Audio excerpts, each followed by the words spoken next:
para todos. Sou Macabeus, organizador da GabiConf, e é nosso quarto episódio do podcast. Vamos ter uma conversa com o Galego, que está falando diretamente da Alemanha. Ele é CTO numa startup americana que atua no setor de pagamentos e também criador de conteúdo, tendo mais de 100 mil inscritos no YouTube. Bem, Galego, para iniciar esse podcast, eu gostaria que você se apresentasse para o nosso público e falasse um pouco sobre o seu papel de CTO, mas uma curiosidade, você passa mais tempo programando código ou programando sua agenda no Google Calendar? É código. Por enquanto é código, com certeza, disparado. Vamos lá, né? Acho que essa apresentação foi muito boa. Augusto Galego, meu nome. Eu sou formado em Sistemas de Informação pela UFSC. Eu morei em Floripa a minha vida inteira. Nos últimos 3 anos me mudei para a Itália por um tempo, depois para a Alemanha. Eu trabalhei para algumas empresas de fora do país. Hoje eu estou atuando como CTO numa empresa pequena, assim, dos Estados Unidos, do ramo de pagamentos. Ah, sim, bacana então, está numa fintech. Eh, Isso. mas vamos começar aqui falando um pouco mais do começo da sua aventura, tá? Qual foi a sua chamada da aventura para você começar essa jornada de empreender e trabalhar como CTO, não sendo mais apenas um individual contributor, um IC, para passar a ser um Sim. papel mais de liderança? Então, eu estava numa startup que eu era digamos assim, a segunda pessoa abaixo do CTO, né. O CTO era Hum. o principal responsável pelo nosso software, eu era a segunda pessoa. Sendo a segunda pessoa, eu peguei bastante contexto ali enfim, de como que se fazia as coisas, e embora foi uma empresa que eu, era boa, no sentido de eu aprendia bastante, ela demandava muito e eu não achei que estava valendo tanto o meu esforço, saca. Eu acho que eu poderia fazer um trabalho parecido com aquilo que eu já estava fazendo, porque eu era o Uhum. segundo abaixo do CTO, eu conseguia ver o que precisava ser feito, e ser mais bem remunerado, não necessariamente em dinheiro, mas, enfim, ter um retorno melhor no meu esforço. Aí surgiu a oportunidade que um amigo meu me apresentou para uns conhecidos deles, dos Estados Unidos, que precisavam de alguém técnico para liderar o time deles, porque eles não são pessoas técnicas, eles eram da área de vendas, eles tinham produtos, tinham clientes, mas não tinha alguém para fazer o software da empresa. E aí surgiu e eu fui. Ah, sim, bacana. Então, sim, às vezes a gente não tá vendo que o nosso tempo tá valendo a pena e vai querer procurar outra coisa que se compense mais, assim, as nossas horas, o nosso dia a dia. Sim, Exatamente. sim. Então, mas pelo que você contou, tinha um pessoal de vendas, etcétera, a empresa ainda bem pequena, então seu papel de CTO ainda é, assim, numa empresa pequena, não mesmo Sim, se fosse uma empresa média, grande, seria outra pegada que seria fazer. exato. O meu trabalho, na verdade, ele tá muito mais próximo de um founding engineer do que qualquer outra coisa. Hum. Né, eu peguei um software quase que um MVP, assim, e tem que tocar o MVP para frente e escalar. E nesse processo, né, a gente está, enquanto eu desenvolvo o software com a equipe, eu também tento estruturar a empresa, a parte de tecnologia, para a gente contratar, para a gente conseguir fazer o código crescer de uma maneira saudável e, enfim, também alinhar principalmente com o CEO, se o que ele espera da gente faz sentido a gente fazer. Porque às vezes ele tem uma ideia, né? Pô, eu tenho esse cliente que quer essa feature aqui. Faz sentido a gente fazer isso? Aí tem que analisar com ele, pô, quanto de dinheiro que isso aqui vai trazer, o quanto de esforço isso aqui Uhum. vai demandar da nossa equipe, vale a pena priorizar isso ou não? Então, enfim, é um trabalho majoritariamente de fazer código, um pouco de ver o que faz sentido ser feito, e um pouco de fato, criar a empresa, criar os processos da empresa e contratar as pessoas. Sim, você até comentou um ponto, assim, bem importante, que você está sendo um founder engineer. Teve até uma Basicamente, é. palestra que eu vi, que foi no Elixir Days, que o Castilho, que estava apresentando a palestra com o produto no Twitter, ele até comentou, assim, um problema que é você está começando uma nova empresa, então você está com um problema chamado do quadro em branco, que você fica paralisado quando tem tanto excesso de opções disponíveis, que você não sabe como ir, porque, eu entrei na empresa agora, essa empresa já tem há 5 anos, já tem toda a estrutura, já tem o framework escolhido, já tem um banco de dados. Eu não tenho o problema do quadro em branco, que é quando tá tudo tão greenfield, que eu tenho: "Opa, para onde que eu vou?" Tem muitos caminhos, muitas opções, Você então acho que passou por isso, não foi? A gente tem um pouco disso. Eu acho que a gente tem algumas facilidades por causa da visão do CEO mesmo. O CEO ele é um cara muito bom de, tipo assim, ele sabe vender bem e ele sabe mensurar o que vai dar retorno. Então a gente tem uma priorização muito fácil de ser feita.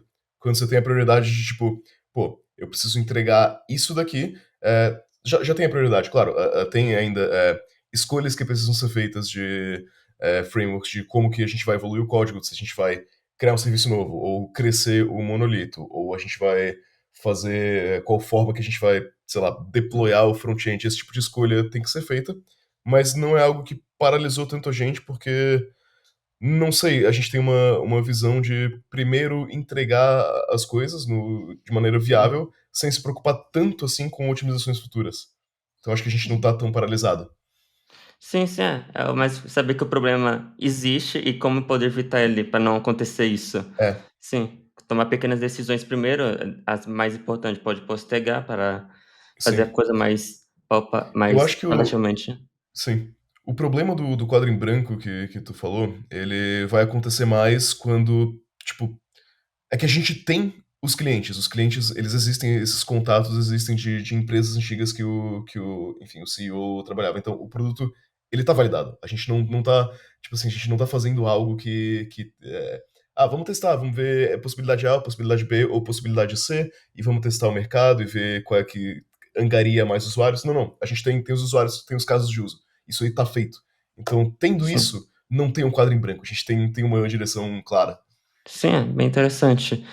E, bem, muitas pessoas que vão estar assistindo esse programa aqui são galera da GambiConf, que são programadores e tal, a maior parte, até onde eu conheci na conferência, são mais assim, quem é programador, IC, não está em cargo de liderança, mas muitas pessoas acabam, sei lá, pensando, eu não quero mais trabalhar para os outros, quero fazer minha própria empresa, eu quero passar a fazer um startup.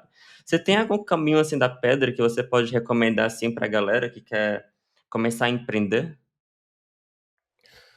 Cara, eu tenho uma visão pessoal que eu acho que faz mais sentido você começar. Tipo assim, se tu vai começar a empreender bootstrapped do zero, é legal fazer isso enquanto você está trabalhando, porque tem, tem questões não necessariamente nem técnicas, mas de organização mesmo, que a pessoa, se ela não tem um emprego, às vezes ela acaba procrastinando, às vezes ela acaba. Não, você tem o problema do quadro em branco que a gente conversou, ela não sabe o que construir, ela constrói, de repente, produtos que ninguém vai usar. Eu acho que ter um emprego nesse início, até você conseguir alguns usuários, se você for no caminho bootstrap, né, no caminho que, pô, eu tô fazendo aqui minha empresa sozinho e conforme ela vai gerando receita, eu vou escalando. Eu acho que você faz isso quando você tem um emprego e eu, pessoalmente, não. Você pode tentar quando você está no início da carreira, mas eu acho que o empreendedor de mais sucesso, ele já tem alguns anos de experiência, digamos assim, um desenvolvedor pleno Uhum. para sênior, porque senão fica muito difícil tu, pô, sei lá, ter noção de como fazer as coisas e tem gente que consegue, claro, tem gente que teve sucesso empreendendo muito jovem no início da carreira. Geralmente você não vai ter sucesso, mas a experiência vale a pena. Então, eu acho que é por esse caminho. Sim, sim. É, tem alguns casos que quem começou muito jovem próprios fundadores da Pagar.me, é um exemplo clássico, as pessoas dizem Sim. que eles fundaram a Pagar.me quando eram bem jovens e foi a primeira empresa, até onde eu lembro, que eles fizeram e deu certo, tá até hoje lá rodando, funcionando. Às vezes funciona, às vezes não. Então, É, sim. E você já tendo um emprego, pelo menos tem a segurança que tem o dinheiro entrando, você não vai ter que desfazer de seus bens para poder se manter.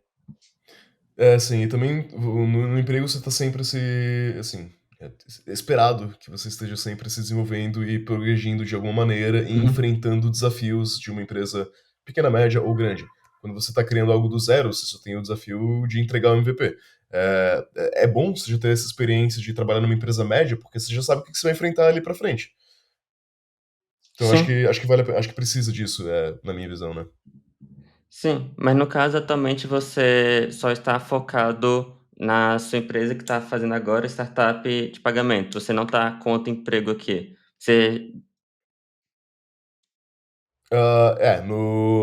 Eu tô só focado nisso, é o meu sim, trabalho sim, full-time. A empresa tem um certo fundo, um certo caixa, né, que a gente usa para nos sim. pagar os nossos salários. Uhum. E sim, a gente só faz Hum, isso, as pessoas na empresa estão só na empresa. A gente não, tipo, sim. tá fazendo, não é bootstrapped, porque a gente tem caixa, a gente tem investimento, mas é quase bootstrapped, que não é um cara, tipo, a gente não tem um VC muito grande por trás. Enfim, esse é meu emprego full time, assim, trabalho Sim. 40, 50 horas na empresa. Nossa, bastante. Sim. E tem vezes até que isso até é interessante, porque você estava trabalhando em outras empresas antes. Isso até é algo assim, como posso dizer, bem mais confortável, ao meu ver.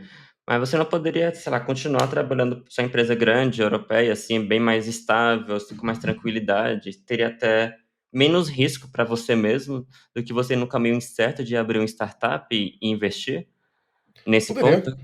sim. Assim, se tu parar pra analisar friamente, parece que é o que faz mais sentido. Parece que, tipo, é o caminho mais correto, é o caminho mais certeiro, é o caminho que provavelmente me dá mais dinheiro. Pô, se eu pegar, eu aplicar e tentar conseguir um emprego numa empresa grande, numa Meta, num Google, na Europa, é um salário realmente excelente.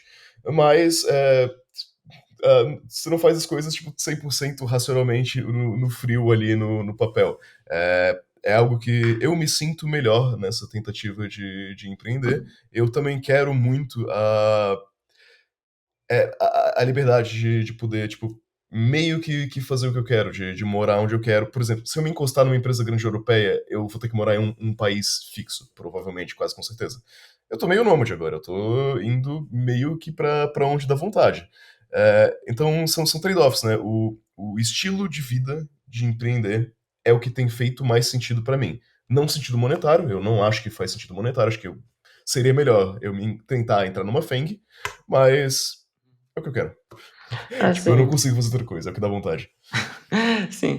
Eu já tinha ouvido falar isso de outras pessoas também, que às vezes a pessoa tem visão que, o cara é empresário, então ele é muito rico, mas às vezes um funcionário daquele empresário ganha mais salário do que o próprio empresário.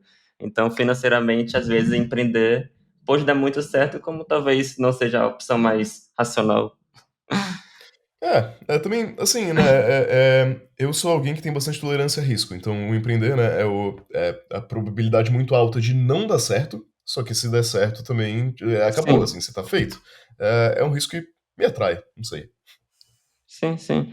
Mas, sim, no caso, o seu cálculo foi mais no seu estilo de vida, seu gosto, assim. Esse foi o cálculo que te fez pesar mais para assumir esse risco. Isso Sim, é vontade também. Eu tenho vontade de criar algo próprio. Eu acho que eu aprendo bastante fazendo as coisas dessa maneira. Tipo, é meio que o que eu quero, assim. Eu não. Pô, eu não quereria ficar numa empresa grande trabalhando ali normalmente, sim, porque, não sei, sim, isso me empolga mais no dia a dia. Eu acho que essa empolgação é importante. sim. Perfil de cada pessoa tem diferentes perfis.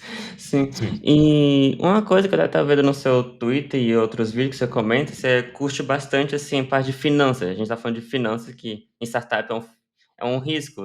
Quando fazendo Uhum. investimento também tem que calcular os riscos, o retorno. Você já pensou em não trabalhar com tech, mas sim trabalhar em finanças? Já, claro. Eu já, durante a faculdade, na verdade, eu estagiei Hum, num escritório de uma empresa de investimento grande. uhum, E assim, eu estava muito indeciso no começo da faculdade do que eu quereria. Na época eu gostava um pouco mais de investimentos até. uhum, E aí eu pensei, bom, vou tentar um estágio nessa área, eu consegui um estágio nessa área. Nesse estágio eu percebi que, tipo, o que eu pensava que seria a minha carreira trabalhando com investimentos não era exatamente o trabalho em si. Eu pensava que eu ia ser um nerd de investimentos e eu descobri que em muitos lugares você acaba sendo um vendedor glorificado. Você tem que vender os investimentos para os clientes. Não era isso que eu queria. A alternativa que eu podia fazer, tirar algumas certificações boas, ir para São Paulo trabalhar num fundo de investimento. Legal, mas eu não quero trabalhar presencial em São Paulo de terno. Então, não sobrou muita opção, assim, ao meu ver, e eu fiquei na área tech. Aí depois você virou um programador C# Sharp e trabalhar de terno no escritório. É, imagine. Não, sim. Algumas linguagens são mais corpos. Mas interessante esse seu ponto, então. Você acabou experimentando esse ponto e acabou, já que não gostou muito disso, foi mesmo para tech e mergulhou de cabeça nisso. sim. Isso, exatamente. É bom, teve outras experiências. Muitas pessoas acabam só conhecendo tech, programação e não sabe como é que é o mundo fora disso. Eu mesmo incluo nisso, eu só conheço programação, não sei como são outros trabalhos.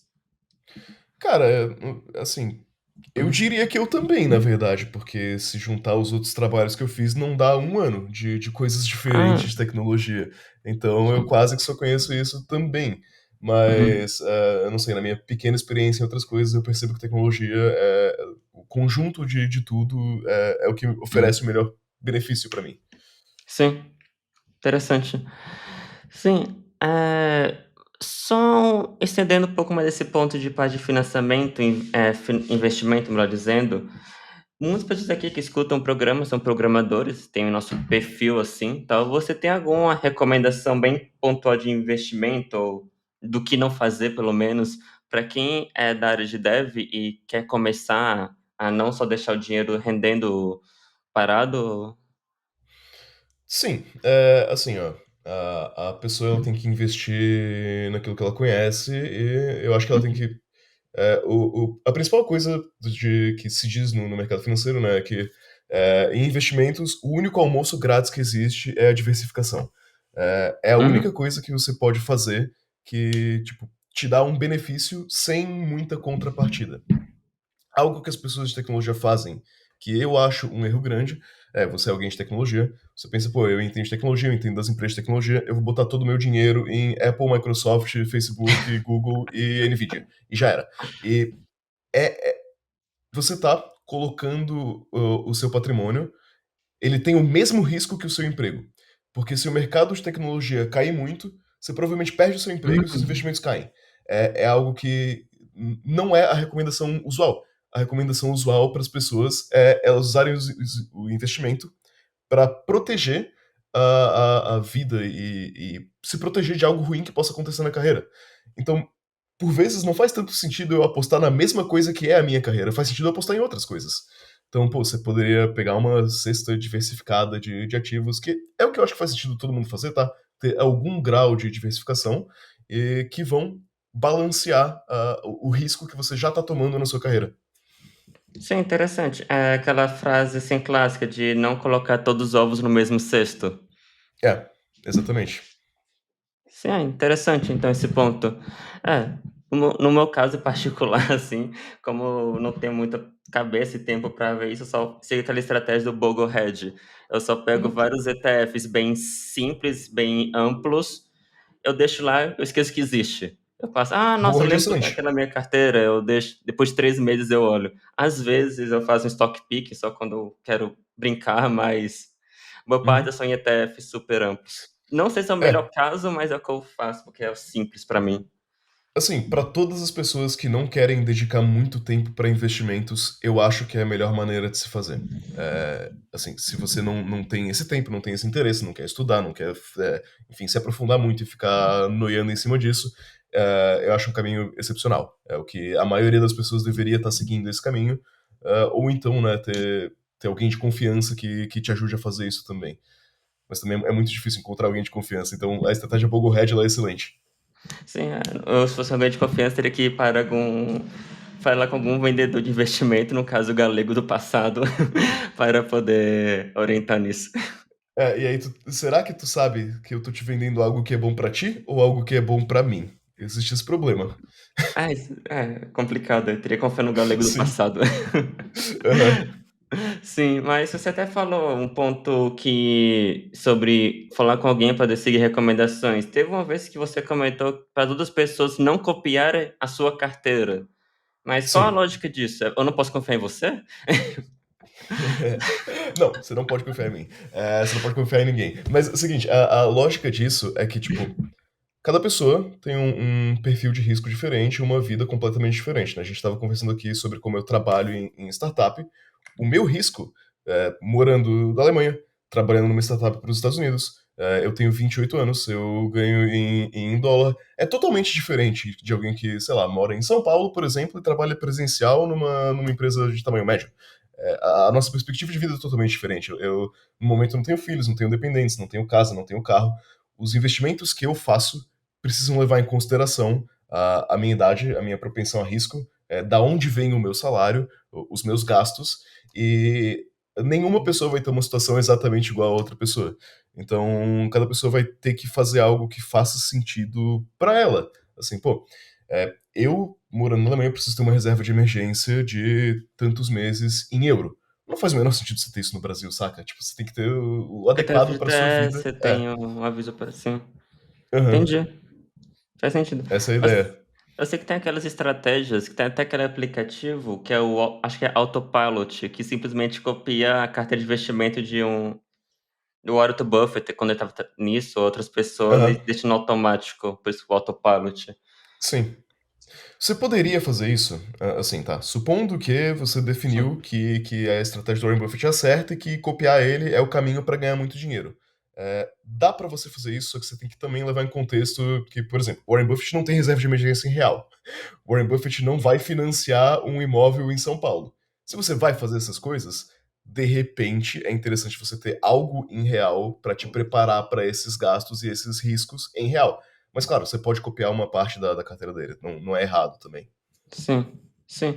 É, um ponto muito importante que você comentou é que você trabalhou no Brasil, depois foi para Alemanha, foi para Europa, depois você como você investe internacionalmente? Ou você ainda investe no Brasil, mesmo morando no Brasil? Tipo, como é que é? Só dá um overview Sim. sobre isso. Então, em teoria, se eu não, assim, supondo que eu cortasse vínculos com o Brasil e pronto, faria sentido eu não investir tanto no Brasil, né? Tecnicamente, porque você quer, novamente, balancear o risco de onde você vive. Então, tipo, eu investir em real para gastar em euro é o que tem nos casamentos, porque o real pode desvalorizar muito. É, agora, dito isso, eu não sei exatamente onde eu quero ficar para sempre. E eu entendo muito de investimentos no Brasil. Eu acho que existe muita oportunidade no Brasil. Hum, Então, eu acabo investindo no Brasil um pouco, e eu acabo investindo bastante nos Estados Unidos e global, né? Então, eu tenho como se fosse, digamos assim, duas carteiras. Uma carteira no uhum, Brasil, para um pouco menor, mas enfim, uma que eu entendo bastante de Brasil, e uma que é global. Eu não invisto no país que eu tô, né? Eu não acho que faz muito sentido você investir em, sei lá, empresas italianas só porque você está na Itália. Mas tem ETFs da Europa, tem ETF dos Estados Unidos e tem ETFs mais globais, porque é alinhado com a minha perspectiva de, cara, eu tô aqui internacionalmente, eu acho que eu tenho uma exposição internacional, faz sentido. uhum. Ah, bacana. Sim. Aí, às vezes, a pessoa foi sair do Brasil, tem vezes que não vale a pena fazer a saída definitiva, porque se ainda quiser investir no Brasil, fica complicado dessa forma, então sim. Exatamente. Sim, eu gosto de fazer essas perguntas de investimento ou ter essa conversa, assim, porque muitas vezes a pessoa só trabalha com tech, ganha um salário alto, porém o mercado é assim, é difícil conseguir prever, então é sempre bom ter essa reserva de emergência e ter outras fontes de renda além do seu salário em tech. Por isso que e também tem um segundo ponto que muitas vezes a pessoa quer entrar em tech só para poder ganhar dinheiro rápido, fazer esse hack de investimento, fazer esse hack. Só que às vezes não é bem assim que a banda toca. Eu acho que uma coisa que as pessoas, elas pensam que como tecnologia é um mercado muito forte, elas acabam conflitando isso com uma certa estabilidade, tanto em salários quanto em oportunidade. Mas, pô, você vê aí casos. Claro, cara, se você conversar com uma pessoa que está há muitos anos em tecnologia, a probabilidade é que essa pessoa teve saltos muito altos no salário e também quedas bruscas e momentos Uhum. que ela ficou desempregada. É um mercado, na minha opinião, naturalmente instável. Essa instabilidade é muito grande. Na média, você vai ganhar bem. Tipo, a média é boa. O problema é que você tem pontos muito altos e pontos muito baixos. E eu acho que você tem que balancear isso. Pô, porque Uhum. é muito comum a pessoa, comecei a ganhar em dólar, vou alugar um apartamento Sim, na esse beira ponto que do eu queria mar, falar. gastar 15 mil reais por mês, depois você perde o emprego e não ficou com nada. Você não levou Sim, nada daquilo. sim. Eu me lembro muito na época quando estava na época do Covid, a pessoa, sei lá, ganhou um salário muito alto, que estava todo mundo ganhando, trabalhando remoto para os Estados Unidos, morando ainda no interior de alguma cidade no Brasil, então gastava, sei lá, 2.000, 5.000 reais em iFood. Aí depois não fiz nenhuma reserva, porque gastava tudo em iFood. Aí depois Ué, foi pra onde, assim? Foi demitido porque o hype acabou, e agora?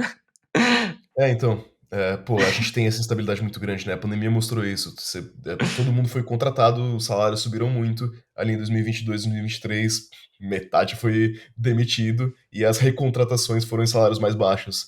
Então, né, se você subiu o seu custo de vida até o limite do seu salário, é provável que em algum momento ele caia e tem um descasamento, você tem que voltar atrás. Assim, e muitas vezes o custo de vida pessoal a inflação do seu custo de vida pessoal é artificial. Às vezes você passa a gastar muito com iFood não porque você precisava, mas porque apenas você quis inflacionar ele, então, Sim, total. A pessoa pensa que, né, né, eu tenho essa condição, eu vou fazer porque eu assim, posso e não é pronto. porque o seu salário aumentou em 10% que você tem que gastar 10% a mais, esse é o É. ponto. Você pode gastar 5, por exemplo. Você ganhou uma Sim. promoção de, sei lá, R$ 1.000, você gasta 500 a mais. Você vai se divertir um pouco mais, você vai economizar mais também. Tá, todo mundo ganha. Sim, esse é o ponto. Eh, Só expandindo aqui um pouco a conversa, tem um livro de programação que eu gosto, que eu quero mencionar aqui no momento, porque ele faz uma ponte bem bacana entre investimentos e desenvolvimento de software, mais especificamente sobre manutenabilidade, é o Tidy First. Por acaso você já ouviu falar desse livro? Não, não conheço. Ok, Tidy First foi escrito, assim, pelo Kent Beck, que foi um dos signatários do Manifesto Ágil. Talvez já Uhum. tenham visto o nome dele em algum momento. Conheço, conheço, sim, sim. E é bem bacana esse livro, porque ele dedica alguns capítulos falando sobre a relação entre refatoração e economia, parte de investimento. Pois, Uhum. só pegando o exemplo que o livro fala, Galego, suponha que eu tenha um software, que eu gaste R$ 1 para rodar ele, e para cada R$ 1 gasto, eu ganho R$ 10 de volta. O que seria melhor do que isso? Hum, nada? Não sei, é excelente. Não, se eu tô gastando um Gasta zero. real, pode ser Ou ganhar também, 100. isso. Só que é o seguinte, sim, eu posso mudar para, ao invés de gastar R$ 1 para ganhar 10, gastar R$ 1 para ganhar 100, ou ganhar dez Uhum. mil, ou ganhar 200. Porém o autor expande essa visão. Isso é o ponto bem bacana do livro, porque você não precisa alterar o comportamento do sistema, a entrada e a saída dele, para fazer ele valer mais. Uhum. Pois se eu alterar a engenharia dele interna para poder ampliar as opções dele, tornar eles mais fácil para poder passar a ganhar 20 ou passar a ganhar em euro, ou passar a ganhar em outros países, ou gastar menos, ao invés de gastar ou gastar 50 centavos, você só tem mais opções, faz ele valer mais. E só porque você está ganhando de possíveis dinheiros no futuro. Por isso que chama de opções. Uhum. Uhum. Eh, Só que o dinheiro do futuro vale menos que o dinheiro do presente, porque tem custos de oportunidade, essas coisas. Uhum. Então você não sabe se realmente o dinheiro do futuro realmente vai ganhar. Então, como que Sim. você faz esse cálculo entre você alterar o comportamento dele ou alterar o interno dele para ganhar mais opções? Sim, é um cálculo clássico, né, que as pessoas falam que otimização prematura é a raiz de todo o Todos os mal na problemas. programação. Só que se você não fizer nenhum tipo de otimização prematura, pô, eu abro o Lovable, eu saio fazendo o meu código e em algum momento eu vou esbarrar numa barreira intransponível. Então, em certo grau, em certo nível, você precisa de algum tipo de otimização prematura. Por exemplo, um teste unitário que vai pegar a regressão de um bug. O teste, eu não preciso dele. Se eu fiz o teste rodou, eu poderia, em teoria, não ter o teste, porque o código é o mesmo código com o teste ou sem o teste. Agora, você faz o teste unitário para te trazer um valor maior no futuro, uma segurança, uma robustez ali. Então, em certo grau, todo mundo faz algum tipo de otimização prematura. O difícil é você pegar no feeling ali quanto de otimização prematura vale a pena, né? O que, que Uhum. é um risco que a gente está disposto a correr? O que, que é algo provável de se mudar? Por exemplo, eu dou um exemplo várias vezes que eu posso fazer um software que vai ser muito fácil eu trocar o meu banco de dados. A questão é, qual a probabilidade de eu, de fato, necessitar trocar o meu banco de dados? Todos os casos que eu vi Na- disso, zero. então, na minha opinião, é bem rara. Não é um risco que precisa pensar muito sobre. Agora, sei lá, se eu tenho uma empresa que trabalha com provedores de pagamento, né? A gente tem gateways de pagamento. Qual a probabilidade de eu precisar adicionar gateway de pagamento novo ou trocar de gateway de Uhum. pagamento?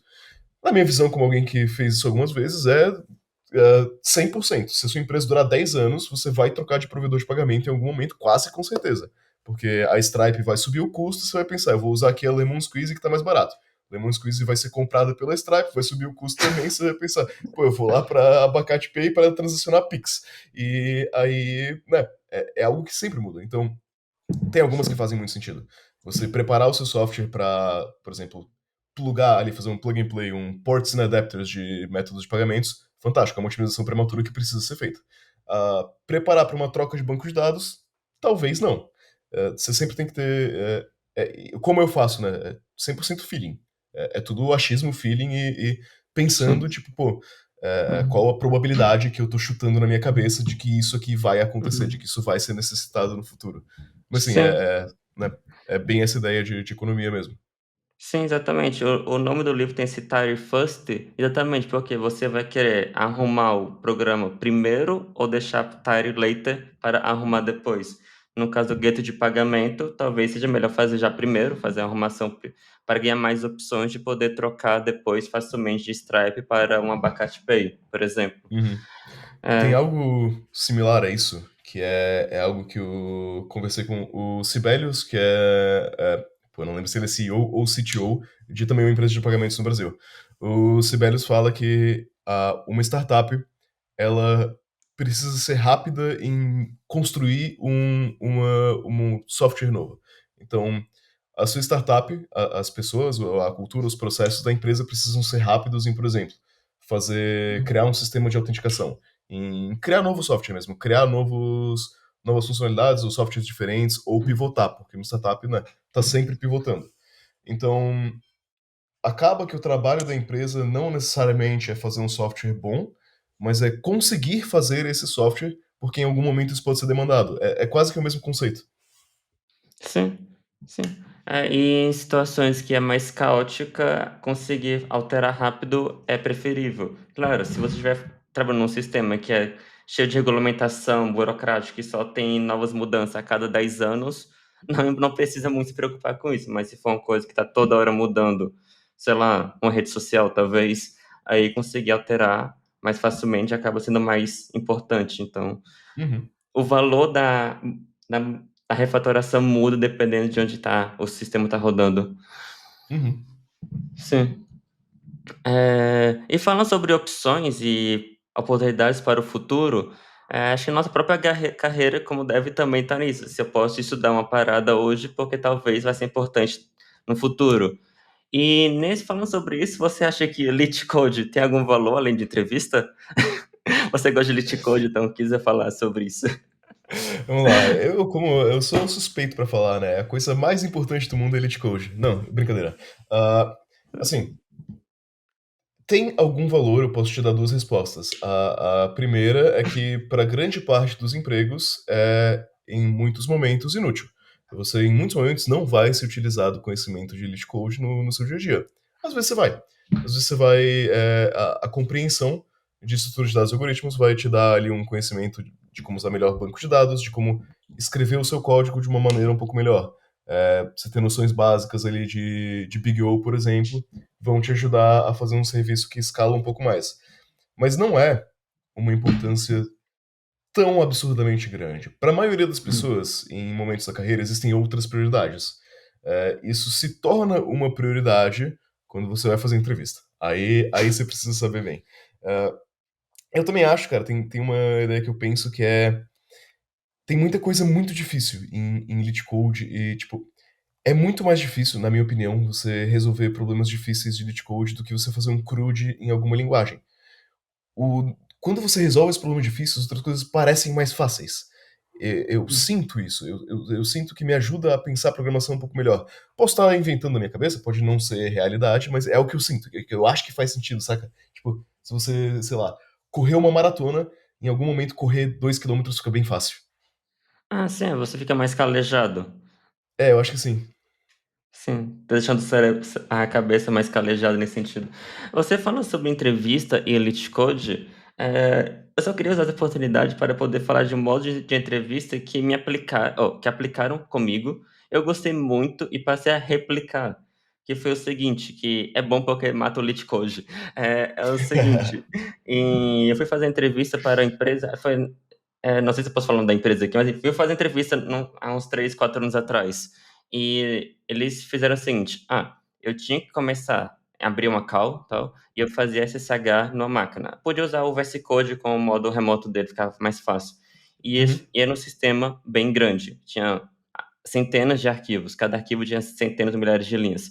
Mas falaram o seguinte: esse programa, você tem que dar manutenção nele. Adicione uma nova feature. Era um feature bem simples. Então, eu tinha que conseguir rapidamente entender o contexto dele para saber onde adicionava aquela nova feature, como conseguir rodar e etc. Você fez isso. Agora explico por que eu fiz isso. Mas a demanda mudou, tem que fazer essa nova feature agora. Eu gostei muito desse modo de entrevista porque quando você entra numa empresa, a não ser que seja uma startup greenfield com quadro em branco, você provavelmente vai muito mais dar manutenção no que já existe, ou seja, ter que pegar um code base que já está com contexto, etc., que você vai ter que explorar e mergulhar, do que você ter que fazer um lead code com um algoritmo que não reflete o mundo real. Então, sim. eu achei esse modelo de entrevista bem interessante. Faz muito mais sentido para a maioria das empresas aplicar algo nesse sentido, como tu explicou. Elite Code ficou popular porque as Big Techs fizeram e todo mundo pensou, se o Google faz, tá certo. E todo mundo replicou esse modelo. Para a maioria das empresas, não faz sentido você aplicar um teste de Elite Code. Por exemplo, pô, a gente na nossa empresa, quando a gente vai contratar, não existe a possibilidade de a gente aplicar Elite Code. Isso não passa pela minha cabeça porque não é a realidade da empresa. A gente quer é muito mais importante que alguém, por exemplo, tenha uma noção de produto do que saiba de code pra gente, porque é uma empresa pequena. Sim, é Então, quando você né? comentou que nem replicar a entrevista do Google, é que nem eu replicar o Warren Buffett, a carteira de É, investimento dele. Talvez não é faça tipo muito sentido, a isso. não ser que eu seja o Warren Buffett. É tipo isso. Sim, e você falou também, assim, sobre algoritmos. Algoritmo é uma coisa, assim, bem mais ampla do que list code, estrutura de dados também. Você Uhum. pode estudar tanto para entrevista como para você mesmo. Você tem algum exemplo de quando, assim, alguma noção de algoritmo, estrutura de dados te ajudou em alguma tese, que é algum card seu? Sim, muito em coisas tipo, de deduplicação, por exemplo, as coisas que você Hum, utiliza, sets e dicionários ajudou bastante, para você saber que, né, encontrar uma chave num dicionário escala melhor do que você escanear um array inteiro para procurar alguma coisa, né? Escala sim. melhor, não quer dizer que é mais rápido, mas escala melhor. É, ah, esse tipo de coisa é clássico, eu acabei esbarrando algumas vezes nisso. Tem alguns outros exemplos mais pontuais, de, tipo, você vai criar um índice no banco de dados. Você pode criar o índice normal, geralmente é um B-tree, e você pode criar um índice por hash também. Existem essas duas possibilidades. Existem prós e contras que você pode pesar ali na criação desse índice, né? Geralmente pende mais para B-tree, mas por momentos pode fazer sentido também criar um índice de hash. É, eu acho que no meu dia a dia foram mais esses contextos, tá? Isso assim, eu acho que me ajudou, porque, pô, quando eu tava ali de júnior pra pleno, era for loop dentro de for loop dentro de for loop. O Elite Code te ensina algumas técnicas pra burlar isso aí, utilizando dicionários e, enfim, hashmap, esse tipo de coisa. Isso aí eu uso bastante. O resto não é muito comum. Árvores binárias não é comum, linked list não é muito comum, mas, enfim, conhecimento é válido. Sim, é bom saber que existe pelo menos. Teve um caso que eu achei bem interessante, ficou assim, um caso assim bem fácil de visualizar, que na empresa que eu trabalhei, isso foi outro time que fez isso, mas eles contaram a história depois no Keynote. E uma parte que eles comentaram é que tinha um caso em que eles tinham uma lista muito grande de números, alguma coisa a ver com cálculo de rota, com o número de pedida, coisa a ver com nessa pegada. Só que eles tinham que adicionar um novo entrada nessa lista e eles só se importavam com o menor valor dessa lista. E isso fica um caso assim, muito claro que você podia aplicar heap binário, porque ficaria tão rápido adicionar uma nova entrada nessa lista, como também recuperar o menor valor e depois tirar o menor valor dessa lista, para ir consumindo ela só a partir da cabeça. Eles Uhum. fizeram isso porque depois eles viram que, ó, essa lista está muito grande, temos que otimizar. Não dá para fazer um for in para conseguir iterar e encontrar o menor valor. Sim. Temos que otimizar. Aí eles rodaram, fizeram a comparação e viram que realmente ajudou na otimização. Acho que é um caso, assim, bem emblemático, conseguir ver que, opa, hippie binário não é só para passar na faculdade também. É um caso um pouco raro, mas em empresas assim, essas coisas de logística, costuma se utilizar mais desse tipo de coisa, né. Não é só um crudizão simples. Sim, sim. É, tinha vários desafios bem interessantes sobre coisa de rota também, fazer precificação em rotas, era bem bacana esses desafios técnicos. Sim, faz sentido. Sim, eh, e a gente tá falando sobre entrevista, assim, você tem alguma dica, alguma recomendação sobre como se preparar para entrevista que envolve algoritmo e estrutura de dados? É bastante treino, mas assim, eu acho que como que as pessoas geralmente fazem? As pessoas abrem o Leet Code e elas vão resolvendo de cima a baixo. E aí se ela não consegue, ela quebra a cabeça por 2 horas. Eu não acho que foi isso que eu fiz. Eu não acho que isso é o melhor método. Eu acho que você vai sofrer muito desnecessariamente, né? Quando você está, por exemplo, na escola, primeiro você aprende, depois você faz os exercícios. No Leet Code, e muitas vezes faz sentido você pegar tipo assim, eu vou pegar um problema de sliding window, tá? Sliding window é um arquétipo de problema. Você pega uns 5 problemas de sliding window, nem tenta tipo assim, tá, senta, tenta resolver. Se não surgir uma ideia na sua cabeça em 2 minutos, lê a resolução e, tipo, escreve a resolução para você entender ela. Vai pro próximo. Tenta resolver em 2 minutos, se não surgir solução na sua cabeça, lê a resolução, aplica ali a resolução, até você entender como é que soluciona esse arquétipo de problema. E aí você repete. Essa é uma maneira de se preparar para Elite Code em específico, que eu acho que é melhor do que só ficar tentando aleatoriamente, né? Existem, tipo assim, uns 10 arquétipos de problemas de Elite Code que sempre caem. É tipo, slide window, two pointer, problemas com hash map. Se você aprender a solucionar essas 10 receitas de bolo, tá feito. Você vai passar em quase todas as entrevistas. Você por acaso chegou a ler aquele livro que sempre fala que é o Crack the Code Interview, ou não foi o seu Não caso? na íntegra. Eu comecei ele, mas eu não terminei ele. Assim, não, só uma curiosidade que muitas pessoas recomendam ele, eu nunca fui de estudar Elite Code, porque eu nunca Aham. cheguei à necessidade, então mas fico curioso para saber o que as pessoas falam sobre. Se você quer entrar em Feng, principalmente, talvez sênior pra cima, aquilo ali é o material. É o material para se Uhum. estudar. Sim, entendi. É, aí a gente falou muito de estudo de dados, de algoritmo e system design. Você pode comentar um pouco a respeito disso, assim? Que Sim, também costuma system cair em design entrevista, às vezes. é. Eu tenho achado, para a maioria das pessoas, mais relevante system design do que DSA. A questão de system design é que, por muitas vezes, quando você está trabalhando numa empresa, o system design já está feito para você. Alguém já fez o design do sistema, ou então, né, as pessoas às vezes não pensam nisso, então vira um monolitão legado, que tá uma gambiarra gigantesca. Eh, não quer dizer que não tem design, quer dizer que tem um design ruim. Eh, System design é, é interessante que você consegue separar as peças, as funcionalidades do sistema e ver como faz sentido fazer cada coisa.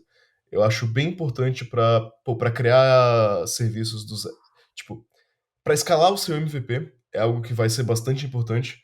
Para cargos altos, assim, é algo que vai ser importante também. E para problemas de software que não são de uma natureza síncrona e crude muito simples.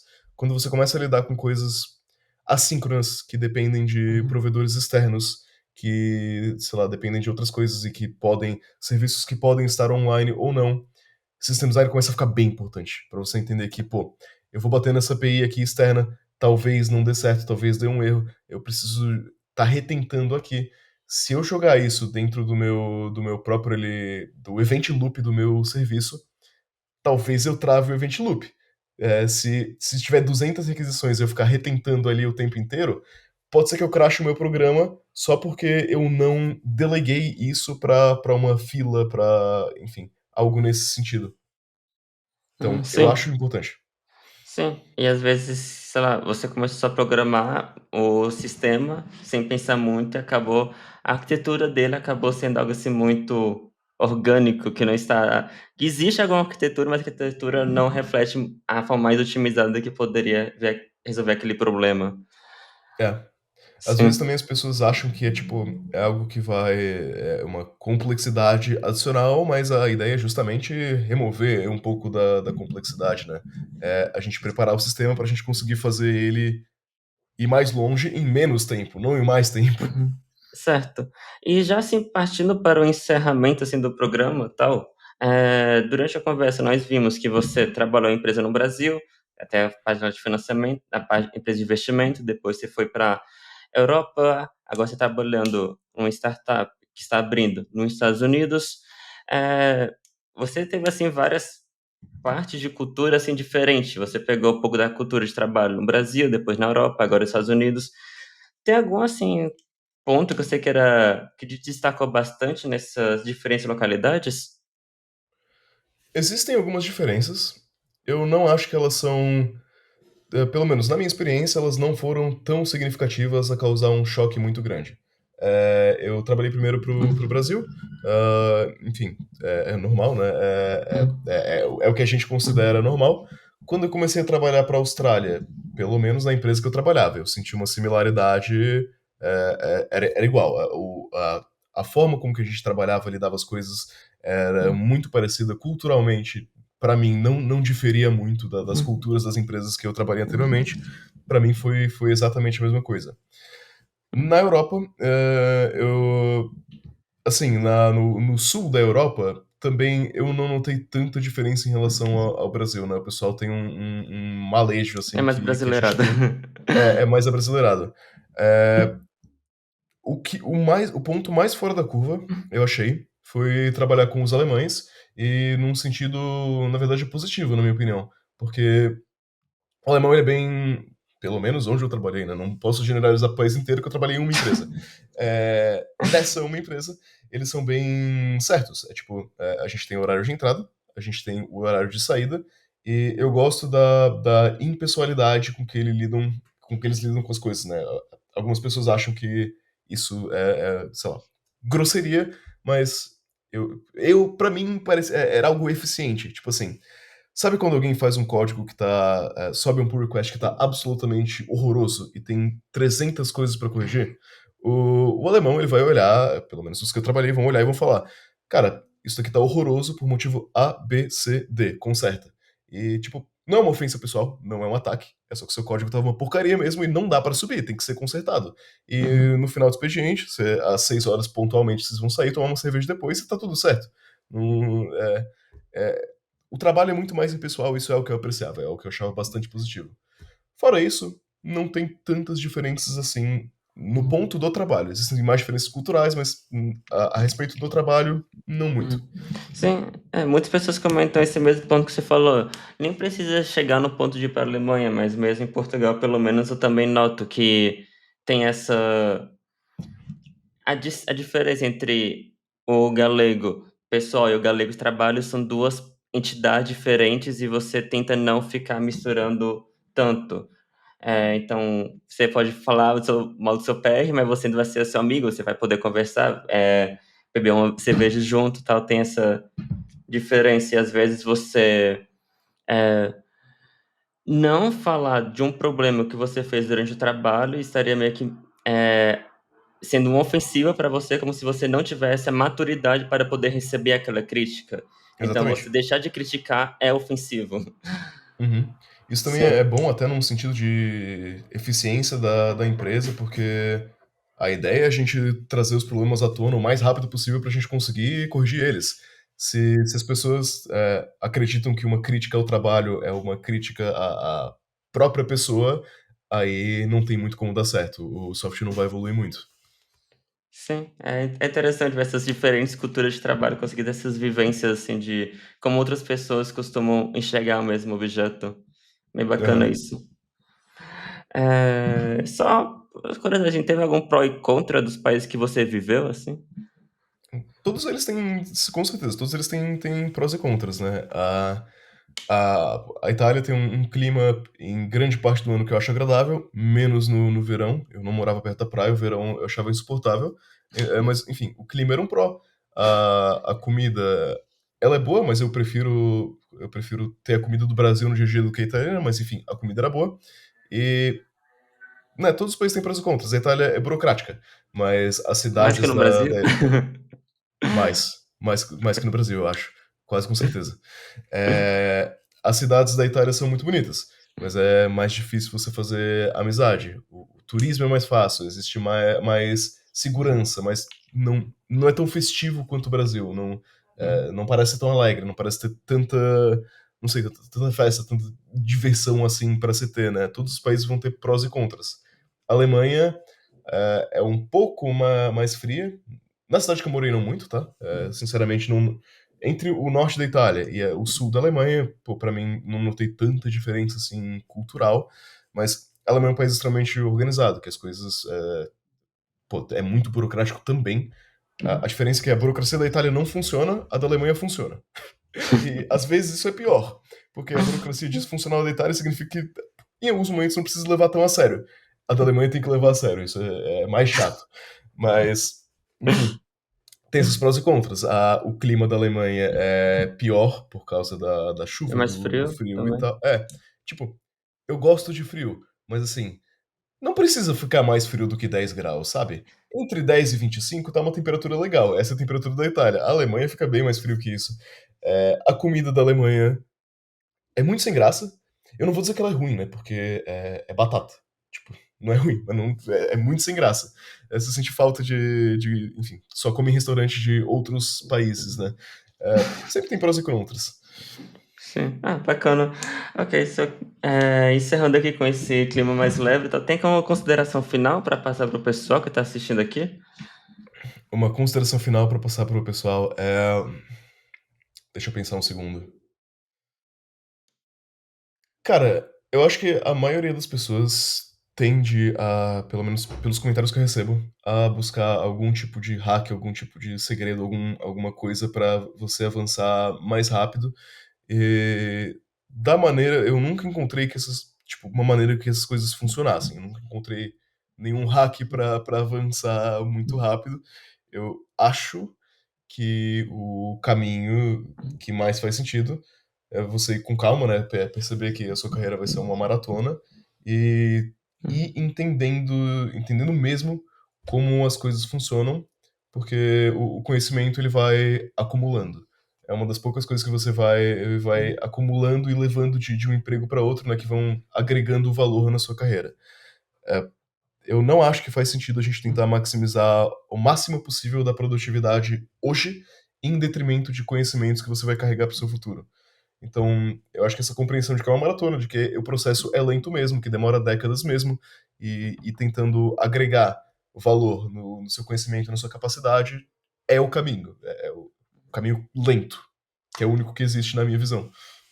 Sim, e no caminho lento que às vezes isso é uma coisa que até isso é uma ideia que eu gosto de aplicar não somente em carreira, mas também em outros momentos da vida, como por exemplo, você aproveitar a jornada torna o caminho lento, ainda que seja lento, prazeroso. Então, não venha só você não vai querer fazer só o hack só porque você quer chegar logo no destino.